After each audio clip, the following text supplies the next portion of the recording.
Hey guys, welcome back to Storytime with YDRC. Today we're going to be reading Klawde, Evil Alien Warlord Cat, Enemies, which is the second book in the Klawde series. Don't forget to like and subscribe so you don't miss part 2. So let's get started. Chapter 1. I was getting dressed very slowly. The reason? Today was the first day of middle school. This was scary enough for any kid, but I was living in a brand new town, and that made it 10 times worse. I wished I could just crawl back under the covers, but Klawde was lying on my bed. He wasn't very nice about sharing, and I had the scratch marks to prove it. "Do you think I'll know anyone?" I asked him. "I mean, besides Cedar and Steve and the kids from Camp Eclipse?" Unfortunately, those kids included Newt, who was always trying to mess with me, and Scorpion, who always picked on me. I just hope there'll be other new kids in 6th grade. If Klawde had an opinion about the matter, he didn't express it. He stretched and yawned in the little square of sunlight falling on the bed. "The first time I see Newt, she'll probably try to trip me in the hallway," I said. "And Scorpion will step on my face."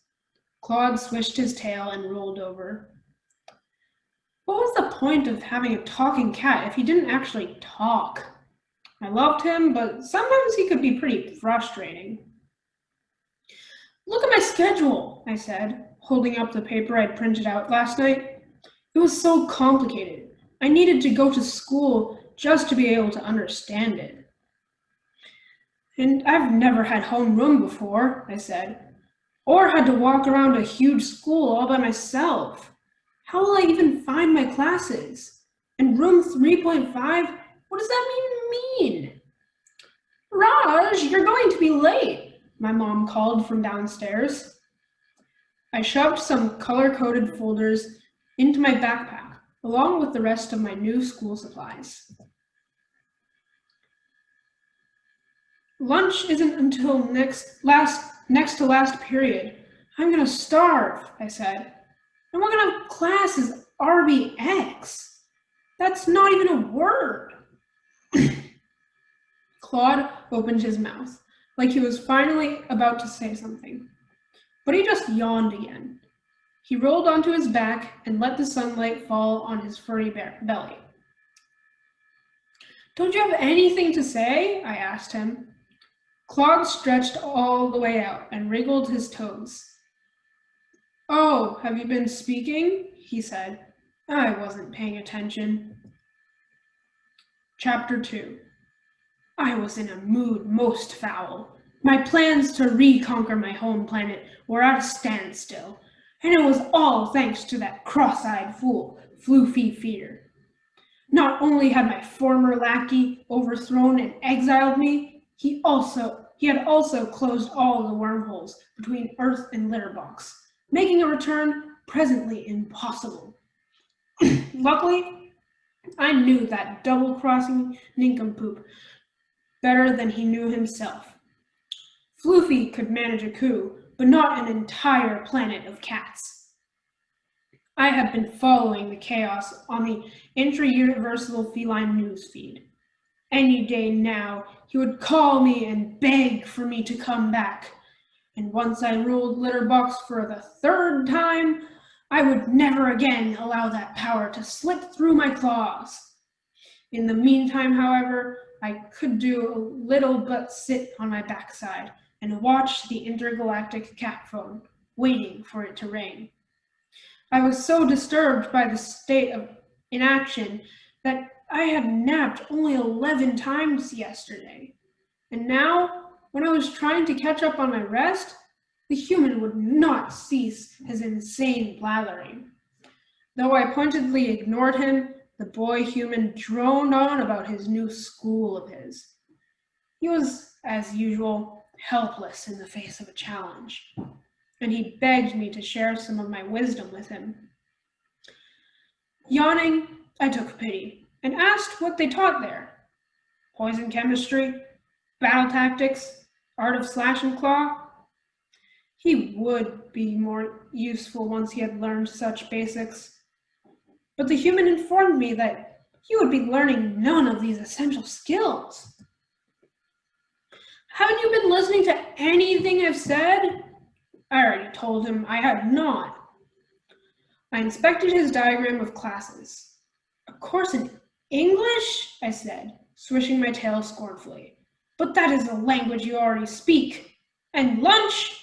You know how to eat. Although it was disgusting to watch. Where is Revenge 101? I demanded. Where is the art of ambush? Ah, the art of ambush. I remembered fondly how I had taught it to my most brilliant student, Fang. That traitorous wretch. The boy was still blathering, but thankfully, the master of the house, the mother human, called up the stairs again. Raj, your friends Cedar and Steve are here, she said. You have to go. Wish me luck, he said. I scoffed. True warriors make their own luck. But I pitied him as he rushed away to this middle school. Leave it to the hairless ogres in their stupidity and short-sightedness to create schools that taught nothing of importance. That's when it hit me. My latest brilliant idea. The humans may not teach the art of ambush, but I could. What if I set up a school of my own, a school for warriors?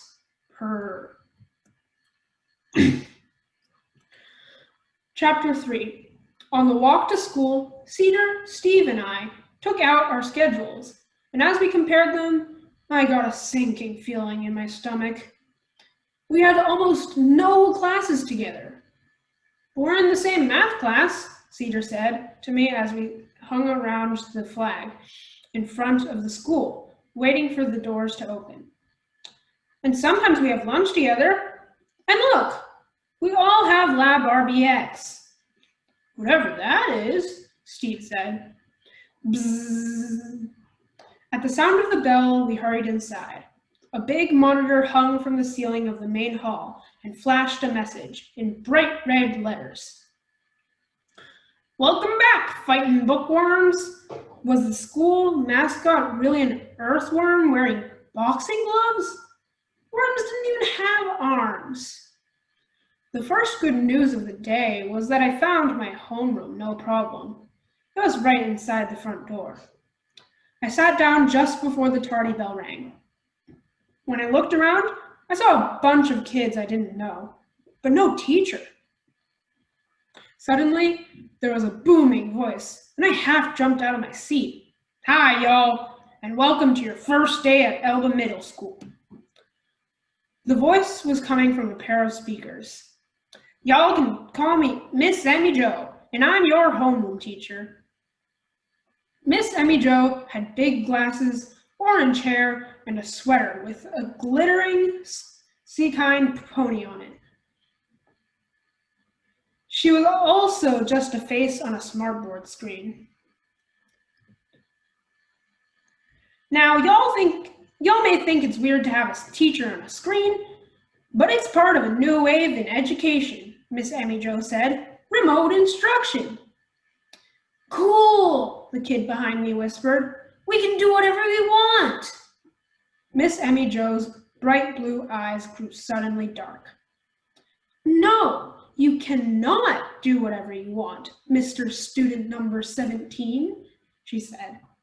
I may be sitting down here in Alabama, but I can spy on you like a vulture spies a wounded field mouse. All the students suddenly got very quiet.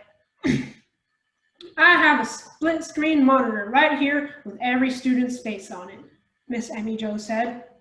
My hushed voice recognition technology not only detects whispers at 20 decibels, but also who is making them. Miss Emmy Jo's expression again suddenly switched, this time from a frown back into a big smile. I know we're gonna have the best homeroom year ever. Go fighting mealworms. Fighting bookworms, someone in the back yelled. Miss Emmy Jo looked down at her notes. Right, she said. Sorry about that, y'all. Skedaddle now and have yourselves a great first day of school. Chapter 4. I was still purring at the thought of how would start my own battle academy. How could I not have thought of this evil scheme sooner? Rather than wasting my exile on this miserable, barren rock of a planet, I could be training an elite fighting force. Then, when Floofy Fear brought me home to Litterbox, I would have my own loyal soldiers to do my merciless bidding. Soldiers who would never betray me. Naturally, I would punish Floofy Fear for his faithless stupidity. But I would save the worst of my rage for General Fang, who had been the first cat to overthrow me and exile me across the universe. Floofy was a mere annoyance. Fang was my true enemy. His deceit was especially irritating, as I myself had raised him, turning him from a mewling, orphaned kitten to the greatest general in the 100 billion galaxies. While cats are not known for their loyalty, his betrayal, I felt, was too much. I purred as I imagined the humiliating punishments he had surely been undergoing. The shaving of his tail fur, the clipping of his whiskers, baths. I got up from the patch of sunlight and put my enormous brain toward the task at hand, recruitment. Of course, I would not bother myself with this planet's lower life forms, such as humans. The soldiers I sought were the cats of Earth. Chapter 5. I got lost on the way to math, and it was so late that I had to sit in the back row, miles away from Cedar, and so far from the board that I couldn't decide if I needed glasses or binoculars. After going the wrong way twice, I made it to science. And after going the wrong way 3 times, I got to English. I was late, of course, so I didn't get to sit next to Steve. In fact, I had to stand. What kind of school doesn't have enough chairs? My stomach rumbled all the way through social studies, and I was totally dehydrated because none of the drinking fountains worked. By the time I got to gym, I was so lightheaded from hunger and thirst that I almost passed out playing volleyball. When the bell rang, I sprinted to lunch. This was the one period I could not be late for. Nothing is worse than getting into a packed cafeteria and having no place to sit, no matter what day of school it is. So it was a relief to get to the cafeteria and see that most of the tables were still empty. But then I saw the line.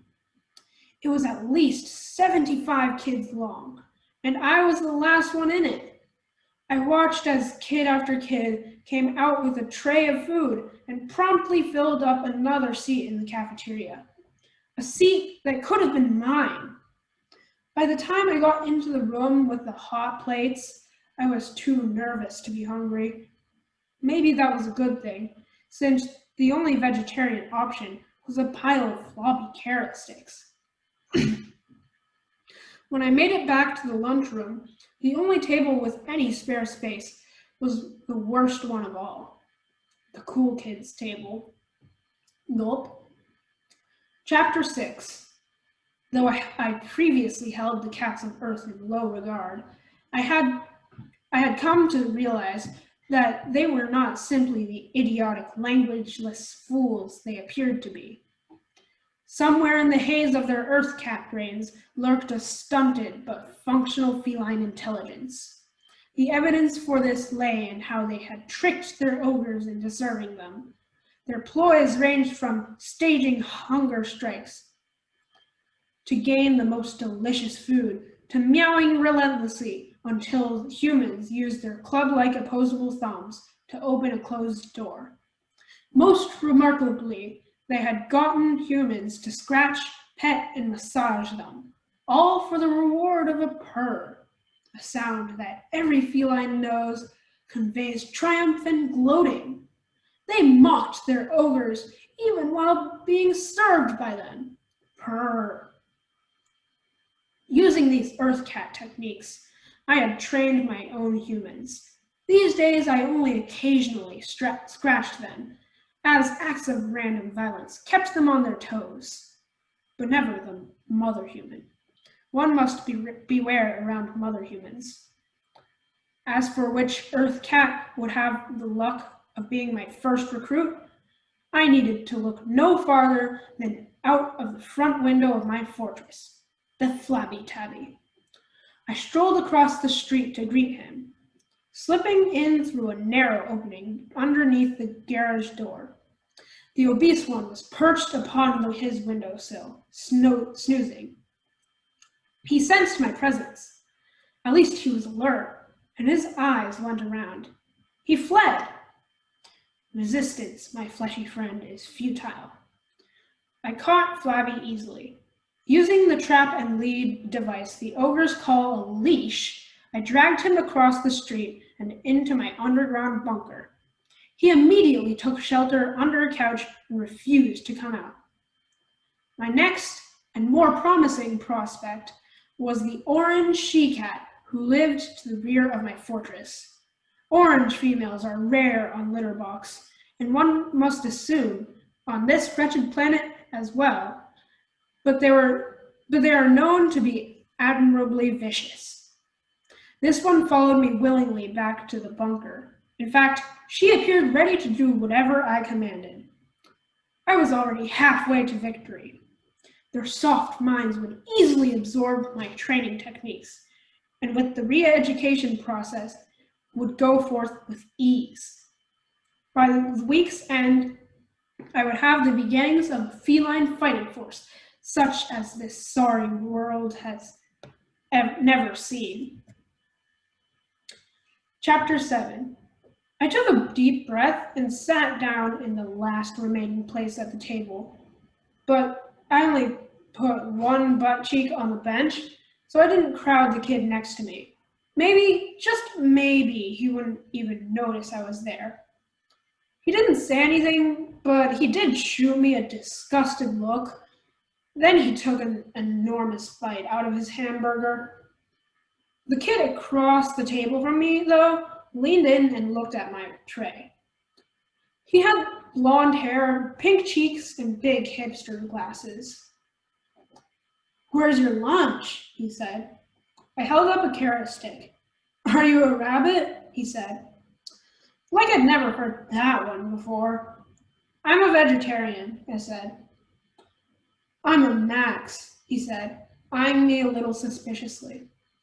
"I've never seen you before. Did you go to Upper Elba Elementary?" "No, I just moved here over the summer," I said. Then I added, "From Brooklyn?" "Really? The Big Apple?" he asked. "The city that never sleeps?"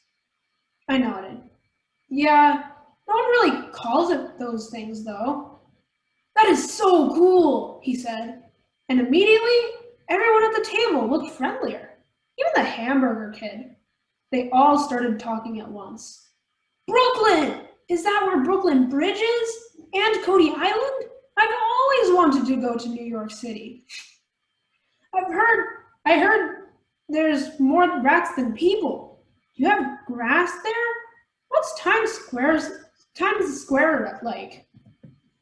Have you ever been mugged? Is it dangerous? Are there famous people everywhere? Do you know any famous people?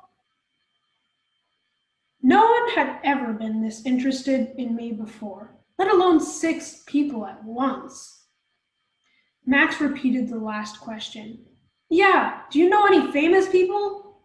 I thought for a minute. "I know a famous writer," I said. The burger kid, whose real name was Brody, laughed. "There's no such thing." "Zoe Adams," I said, shrugging. Everyone stopped eating and stared at me. "She's the lady who wrote America Man," I said.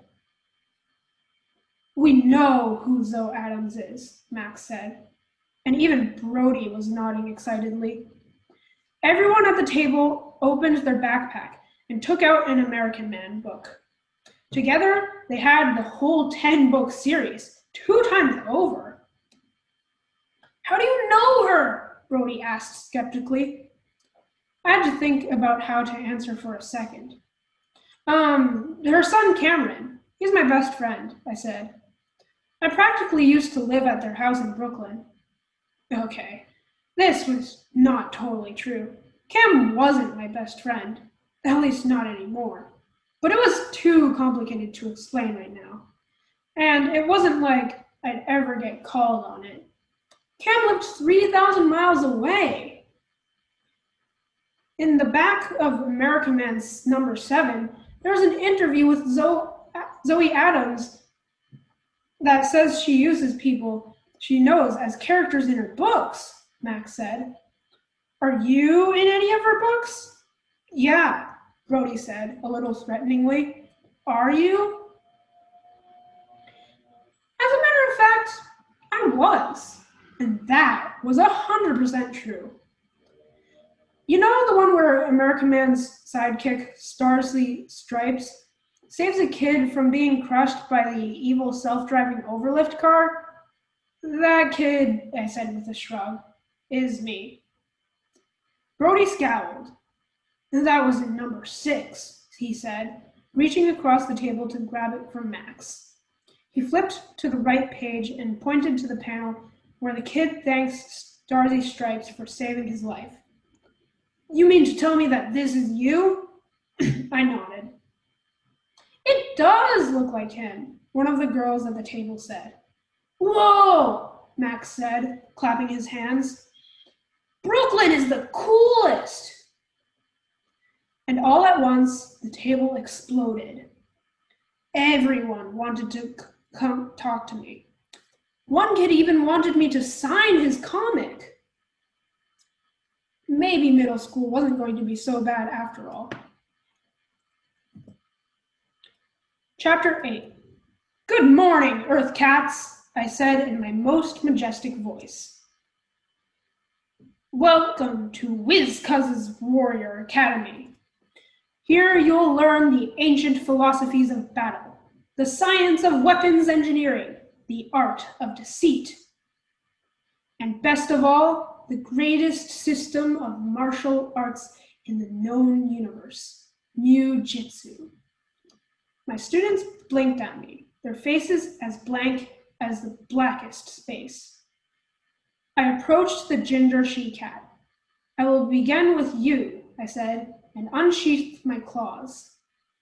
A mind meld would allow me to quickly understand her thoughts. Consider this an aptitude test. But I had barely touched my claws to her forehead before I was bombarded with images of food cans, feathery toys, and pillowy cat beds. I pulled back instantly. Her mind was a garbage dump of inanity. I glanced over at the flabby tabby, who was licking his own. Stop that, you vile earth cat! I would not be peering into the dark recesses of his brain. It appeared that I would have to take things more slowly than anticipated. To this end, I decided to begin with lessons that any feline should grasp by the time they grow their second whiskers. General relativity, electromagnetism, biochemistry. I expected no comprehension problems here. I sketched out some of the most basic equations in the universe. But when I turned back to my pupils, I saw that Flabby Tabby was asleep, and Ginger was staring at me, her head cocked to the side. It appeared to me that she had never even seen elementary calculus before.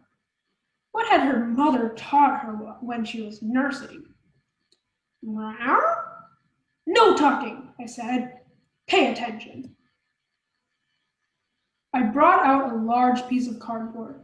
The humans utilized this material to make boxes, one of their more advanced products. But now I used it to scratch out the glorious alphabet of litter box. Or at least The principal 1,392 characters that all kittens must master while we are still in the litter. When I had finished, I let Ginger try her paw at writing an essay. She scratched and kneaded at the cardboard expertly. She was a genius. I had never seen a cat compose with such speed. Brown shreds went flying up into the air.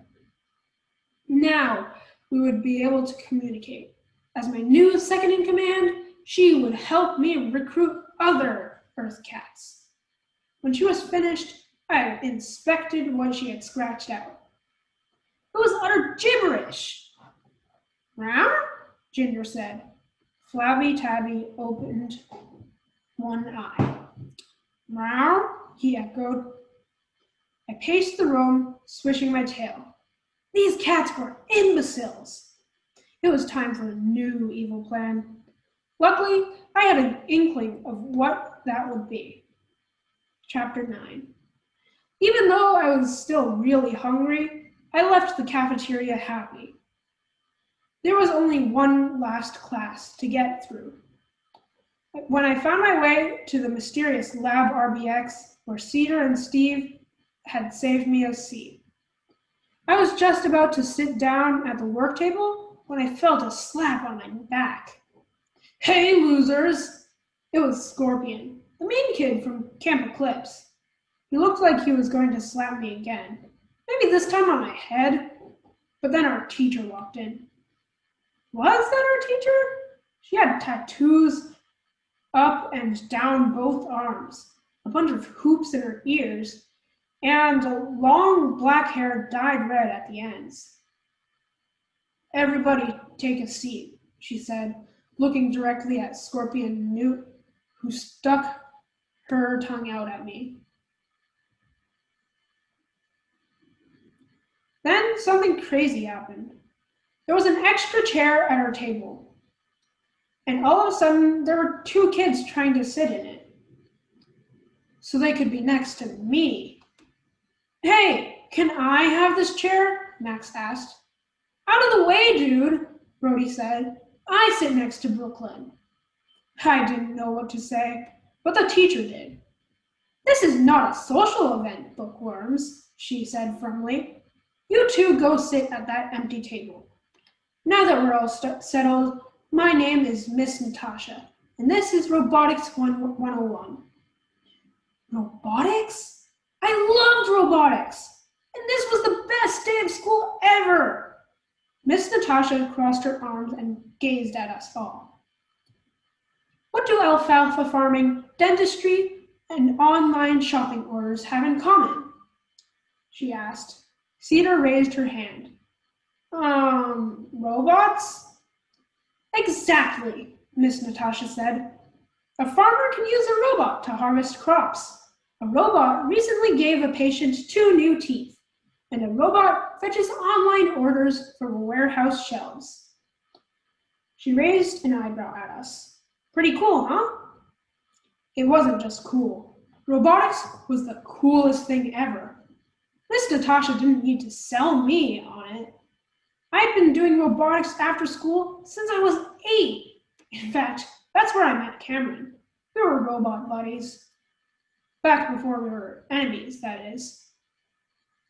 Max raised his hand. Are robots going to do everything that we used to do? Some people are worried that robots will take over the world, she said. That'd be so cool, Scorpion said. What's true is that robots, be they vacuum cleaners or spaceships, are only a tool, Miss Natasha said. They're as good or bad as the humans who make them, she smiled. Needless to say, we will spend our time making good robots. In fact, that's our project for this section, to make robots that will help our school. The team that makes the bot that best fits our goals will have the opportunity to demonstrate it to the community at the Wormy Apple Harvest Festival next month. The what? I whispered to Cedar, who was nearly bouncing up and down with excitement. The Harvest Festival. It's like this awesome county fair, but at our school, Cedar said. Steve didn't look so excited. He actually looked worried. Could robots really take over the world? He asked. Cedar patted his huge shoulder. If they do, it'll be long after we're dead, she told him. Oddly, that seemed to make Steve feel better. Each work table will be a team, and each team will build their creations from components they can find back here, Miss Natasha said. She slid open a folding divider in the back of the lab to reveal a storeroom of robot parts. Ooh, the class all went. As a team, you must decide on a basic robot body, stationary, rolling, or hover drone. From there, you may add on any number of attachment parts, arms with pincers, lights, sound players, and so forth. But it is up to you what good deed your robot will do. Will it sharpen pencils? Will it clean blackboards? Will it be a companion for a shy child? Points will be awarded for ideas and execution. The use of recycled parts found outside of the lab are worth extra credit, so start brainstorming. Dream big, bookworms. Cedar grinned at me. This is going to be awesome. For once, I agreed. So we're going to end it off right here at the beginning of chapter 10. I'll see you guys next time, and don't forget to like and subscribe so you don't miss the next episode. Bye.